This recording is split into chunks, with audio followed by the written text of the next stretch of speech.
সুপ্রিয় শিক্ষার্থীরা আসসালামু আলাইকুম। আশা করি তোমরা সবাই ভালোই আছো। আমার গত ক্লাসগুলো তোমাদের কেমন লেগেছে সেটা কিন্তু কমেন্ট করে জানাওনি।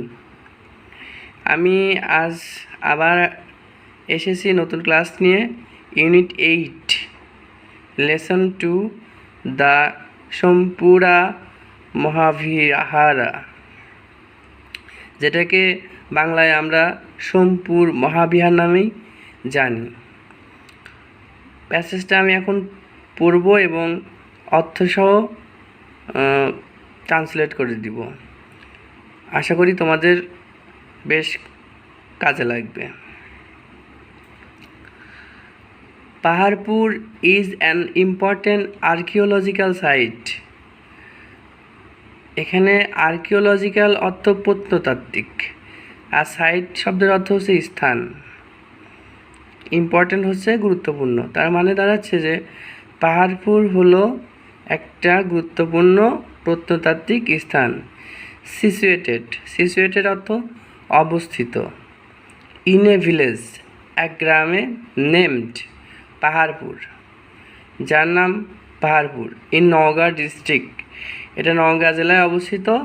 অফ নর্দার্ন বাংলাদেশ, অর্থাৎ বাংলাদেশের উত্তরাঞ্চলে অবস্থিত। তো পুরো অর্থ করলে আমাদের আছে যে বাংলাদেশের উত্তরাঞ্চলের নওগাঁ জেলায় পাহাড়পুর নামক স্থানে এই পাহাড়পুর প্রত্নতাত্ত্বিক গুরুত্বপূর্ণ স্থানটি অবস্থিত। Naogaon is mainly plain land. Naogaon মূলত সমতল ভূমি। But in the middle of it, কিন্তু এর মাঝে স্টুড দাঁড়িয়েছিল এ হিল, একটা পাহাড়। কাভার্ড উইথ জঙ্গল, বনে ঘেরা। কাভার্ড উইথ জঙ্গল অর্থাৎ বনে ঘেরা। When the jungle was cleared, যখন বন পরিষ্কার করা হলো বা কেটে ফেলা হলো। অ্যান্ড দ্য হিল এক্সক্যাভেটেড, এবং পাহাড় খনন করা হলো। এক্সক্যাভেট শব্দের অর্থ হচ্ছে খনন করা। দেয়ার এমার্জড, সেখানে আবির্ভূত হলো বা দেখতে পাওয়া গেল। এমার্জ শব্দের অর্থ হচ্ছে আবির্ভূত হলো বা দেখতে পাওয়া গেল।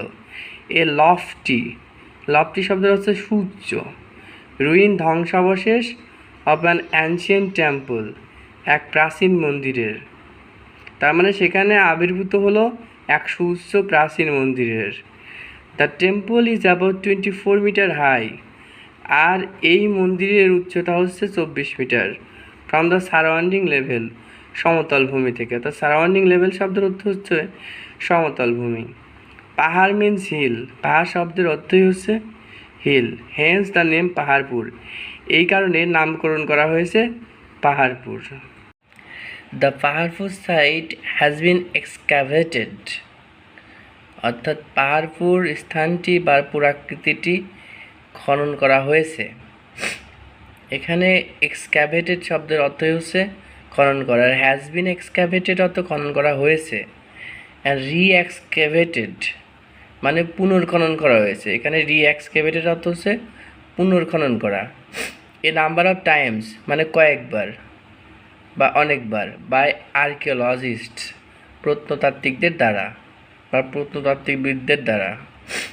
স্যার আলেকজান্ডার কানিংহাম, অর্থাৎ sir Alexander Cunningham archaeological surveyor, একজন প্রত্নতাত্ত্বিক জরিপকারক অফ ইন্ডিয়া, ভারতের। ভিজিটেড দ্য প্লেস, ভিজিট শব্দের অর্থ পরিদর্শন করা, আর পরিদর্শন করেছিলেন দ্য প্লেস স্থানটি ইন 1879 1879 সালে। হি ইন্টেন্ডেড, তিনি মনস্থির করেছিলেন বা ইচ্ছা পোষণ করেছিলেন। ইন্টেন্ডেড অর্থ মনস্থির করা বা ইচ্ছা পোষণ করা। টু ক্যারি আউট শব্দের অর্থ হচ্ছে চালিয়ে যাওয়া।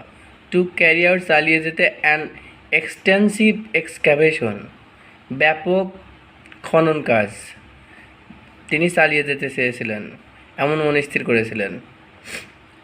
বাট ওয়াজ প্রিভেন্টেড, কিন্তু তিনি বাধাগ্রস্ত হয়েছিলেন। বাই দ্য ল্যান্ড ওনার, জমির মালিকের দ্বারা। অর্থাৎ he intended to carry out an extensive excavation but was prevented by the land owner. এর অর্থ হচ্ছে যে কানিংহামের ইচ্ছে ছিল ব্যাপক খনন কার্য চালিয়ে যাওয়ার, কিন্তু জমির মালিক তাকে বাধা দিয়েছিল। নেভারথলেস শব্দের অর্থ হচ্ছে তা সত্ত্বেও বা তবুও। হি ওয়াজ স্যাটিসফাইড, তিনি খুশি ছিলেন। স্যাটিসফাই মানে খুশি হওয়া, আর ওয়াজ স্যাটিসফাইড মানে খুশি ছিলেন। উইথ হোয়াট এভার এক্সক্যাভেশন মানে যেটুকুই খনন কাজ। হি ওয়াজ পারমিটেড টু ক্যারি আউট, তারকে অনুমতি দেওয়া হয়েছিল চালিয়ে যাওয়ার। দ্য সাইট ওয়াজ ডিক্লেয়ার্ড, স্থানটির ঘোষণা করা হয়েছিল টু বি প্রোটেক্টেড, সংরক্ষিত, by the archaeological survey of India, অর্থাৎ প্রত্নতাত্ত্বিক জরিপ কর্তৃপক্ষ ভারতের। ইন 1990 1919 সালের under the ancient monuments preservation act of 1904, অর্থাৎ 1904 সালের পুরাকীর্তি সংরক্ষণ আইনের অধীনে স্থানটিকে সংরক্ষিত ঘোষণা করা হয়েছিল। Systematic and regular excavation started, অর্থাৎ নিয়মতান্ত্রিক এবং নিয়মিত খনন কাজ শুরু হয়েছিল। এখানে সিস্টেমেটিক অর্থ হচ্ছে নিয়মতান্ত্রিক বা শৃঙ্খলাবদ্ধ, আর রেগুলার এক্সক্যাভেশন হচ্ছে নিয়মিত খনন। স্টার্টেড শুরু হয়েছিল, জয়েন্টলি অর্থ হচ্ছে যৌথভাবে, by the archaeological survey of India and Barendra research society of Rajshahi and Calcutta university 1923, অর্থাৎ ভারতের প্রত্নতাত্ত্বিক গবেষণা, তারপরে হচ্ছে বরেন্দ্র গবেষণা সোসাইটি রাজশাহীর এবং কলকাতা বিশ্ববিদ্যালয়ের যৌথভাবে এই সুসংঘবদ্ধ এবং নিয়মতান্ত্রিক ভাবে এই খনন কাজ শুরু হয়েছিল। They excavated the south west corner of the monastery, তারা এই উপাসনালয়ের দক্ষিণ পশ্চিমের অঞ্চলটি খনন করেছিল। নেক্সট ইন 1925 to 26, পরবর্তীতে 1925 থেকে 26 সালে হিস্ট্রিয়ান, ইতিহাসবিদ অ্যান্ড আর্কিওলজিস্ট এবং প্রত্নতত্ত্ববিদ R.D. ব্যানার্জি এক্সক্যাভেটেড, R.D. ব্যানার্জি খনন করেছিলেন the Northern part of the central Mount, অর্থাৎ উত্তরাঞ্চল, এই মূল টিলার উত্তরাঞ্চল R.D. ব্যানার্জি খনন করেছিলেন, যিনি একজন ইতিহাসবিদ এবং প্রত্নতত্ত্ববিদ। ফ্রম 1926 to 27 অনওয়ার্ড, পরবর্তীতে 1926-27 সালে এক্সক্যাভেশন ওয়াজ ক্যারিড আউট, অর্থাৎ খনন কাজ চালিয়ে যাওয়া হয়েছিল under the supervision of KN Dikshit, অর্থাৎ কেএন দীক্ষিতের তত্ত্বাবধানে এই খনন কাজ চালিয়ে যাওয়া হয়েছিল 1926 থেকে 27 সালে। এখানে সুপারভিশন শব্দের অর্থ হচ্ছে তত্ত্বাবধান। The department of archaeology of Bangladesh, অর্থাৎ বাংলাদেশের প্রত্নতত্ত্ব বিভাগ ব্রড দ্য সাইট, এই স্থানটি এনেছিল আন্ডার ফার্দার এক্সক্যাভেশন, পুনর্খননের অধীনে আফটার ইন্ডিপেন্ডেন্স, স্বাধীনতার পরে, অর্থাৎ স্বাধীনতার পরে বাংলাদেশের যে প্রত্নতত্ত্ব বিভাগ আছে তারা এই স্থানটি পুনর্খননের অধীনে এনেছিল। The operations took place in 2 phases, আর কার্যক্রম চালানো হয়েছিল 2টা ধাপে। এখানে ফেজ শব্দের অর্থ হচ্ছে ধাপ, আর অপারেশনস হচ্ছে কাজকর্ম। The first phase was initiated, প্রথম ধাপটি শুরু হয়েছিল, ইনিশিয়েটেড অর্থ শুরু হওয়া, ইন 1981 to 82, 1981 থেকে 82 সালে, অ্যান্ড কন্টিনিউড, এটা চালিয়ে দেওয়া হয়েছিল টিল 1980 to 1985, 1984 থেকে 85 সাল পর্যন্ত। The second phase was started, আর দ্বিতীয় ধাপ শুরু হয়েছিল ইন 1988 to 89, 1988 থেকে 89 সালে, অ্যান্ড কন্টিনিউড, এটা চলেছিল টিল 1990 to 91, অর্থাৎ 1990 থেকে 91 সাল পর্যন্ত। প্রি-লিবারেশনস এক্সপেডিশনস, প্রি-লিবারেশন হচ্ছে স্বাধীনতা পূর্বকালীন, আর এক্সপেডিশনসের মূল অর্থ হচ্ছে অভিযান, কিন্তু এখানে বোঝাচ্ছে খনন, অর্থাৎ প্রি-লিবারেশন এক্সপেডিশনস বোঝাচ্ছে যুদ্ধ পূর্বকালীন খনন কাজ। হ্যাভ রিভিল্ড, প্রকাশ করেছে বা উদ্ঘাটন করেছে, the architecture of a vast Buddhist monastery, the Sompura Mahavihara, অর্থাৎ সোমপুর মহাবিহারের এই বিশাল এক বুদ্ধ মন্দিরের স্থাপত্য। It is dominated by the central shrine, অর্থাৎ মূল মন্দির দ্বারা প্রভাবিত হয়ে অ্যাট্রাক্টিং ইমিডিয়েট অ্যাটেনশন, দ্রুত দৃষ্টি আকর্ষণ করেছে। বাই ইটস লফটি হেইট, এর সুউচ্চতা অ্যান্ড আনইউজুয়াল আর্কিটেকচারাল ডিজাইন এবং অনন্য স্থাপত্য শিল্পের নকশা দ্বারা।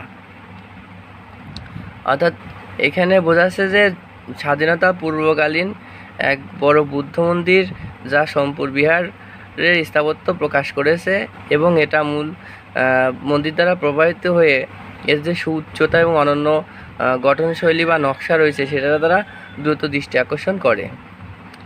Somapura Mahavihara was one of the most famous Buddhist institutions, অর্থাৎ সোমপুর মহাবিহার হলো একটা অন্যতম শ্রেষ্ঠ বিখ্যাত বৌদ্ধ প্রতিষ্ঠান for monks of ancient Bengal and southern Asia, অর্থাৎ প্রাচীন বাংলা এবং দক্ষিণ এশিয়ার সন্ন্যাসীদের জন্য এটি ছিল একটা অন্যতম বিখ্যাত বৌদ্ধ মন্দির।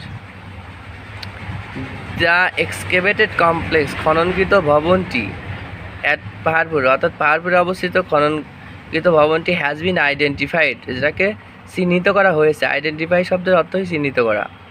সোমপুরা মহাবিহারা, সোমপুর মহাবিহার নামে বিল বাই দ্য সেকেন্ড পালা কিং ধর্মপালা, যেটা নির্মাণ করেছিলেন দ্বিতীয় পাল রাজা ধর্মপাল 1781 to 1821, অর্থাৎ 781 থেকে 821 খ্রিস্টপূর্বাব্দে। সাম ক্লে সিলস, কিছু মাটির সিলমোহর ফ্রম দ্য রুইন্স, ধ্বংসাবশেষ থেকে বিয়ার দ্য ইনস্ক্রিপশন, অর্থাৎ এই ধ্বংসাবশেষে কিছু মাটির সিল পাওয়া গেছে যেখানে খোদাই করা আছে শ্রী সোমপুরি শ্রী ধর্মপালা দেভা মহাবিহারিয়ারা ভিক্ষু সংস্থা, অর্থাৎ এই যে সিলমোহর পাওয়া গিয়েছে সেখানে এই লেখাগুলো খোদাই করা রয়েছে। দ্য পালা রুলার্স আর ডেভাউট বুদ্ধিস্ট, অর্থ হচ্ছে যে পাল রাজারা ছিলেন ধর্মপ্রাণ বৌদ্ধ। এখানে ডেভাউট শব্দের অর্থ হচ্ছে ধর্মপ্রাণ। অ্যান্ড দে ফাউন্ডেড শব্দের অর্থ হচ্ছে স্থাপন করেছিলেন। এ নাম্বার অফ মোনাস্টারিজ, মানে অনেকগুলো ধর্ম উপাসনালয়। Throughout their growing empire, তাদের রাজ্য বিস্তারের সময়, এম্পায়ার অর্থ রাজ্য আর গ্রোয়িং হচ্ছে বৃদ্ধির সময়। অর্থাৎ পাল রাজারা যখন তাদের রাজ্য বিস্তার করতেছিলেন তখন তারা অনেকগুলো ধর্মমন্দির তৈরি করেছিলেন। Some of them became a great centre of learning, তাদের অনেকগুলো হয়ে উঠেছিল শিক্ষার কেন্দ্র। অ্যান্ড দ্য রেপুটেশন, এবং তাদের সুনাম কুইকলি স্প্রেড, দ্রুত ছড়িয়ে পড়লো থ্রু আউট এশিয়া, সারা এশিয়া জুড়ে। সোমপুরা মহাবিহারাস ক্লোজ রিলেশনশিপ, অর্থাৎ সোমপুর মহাবিহারের ঘনিষ্ঠ সম্পর্ক উইথ দ্য রুলিং ডাইনেস্টি, শাসক রাজবংশের সঙ্গে ইমপ্লাইড প্রকাশ করে দ্যাট যে ইট share the political ups and downs, এরা ইঙ্গিত করে বা তুলে ধরে রাজনৈতিক উত্থান পতন। আপস অ্যান্ড ডাউন শব্দের অর্থ হচ্ছে রাজনৈতিক উত্থান পতন। অফ ইটস বেনিফেক্টরস, ইহার পৃষ্ঠপোষকদের, অর্থাৎ এর যারা পৃষ্ঠপোষক ছিল তাদের রাজনৈতিক উত্থান পতনের কথা প্রকাশ করে। এই সোমপুর মহাবিহারের ঘনিষ্ঠ সম্পর্ক হচ্ছে শাসক রাজগোষ্ঠীর সঙ্গে থাকার জন্য। তো প্রিয় শিক্ষার্থীরা, পুরো ক্লাসটা তোমরা উপভোগ করলে, যদি মনোযোগ সহকারে উপভোগ করো, আমি আশা করি তোমরা উপকৃত হবে। এবং এই ক্লাসটা কয়েকবার যদি দেখো তোমাদের আর কোনো বইটাই পড়তে হবে না। সবার শুভকামনা জানিয়ে শেষ করছি। আল্লাহ হাফেজ।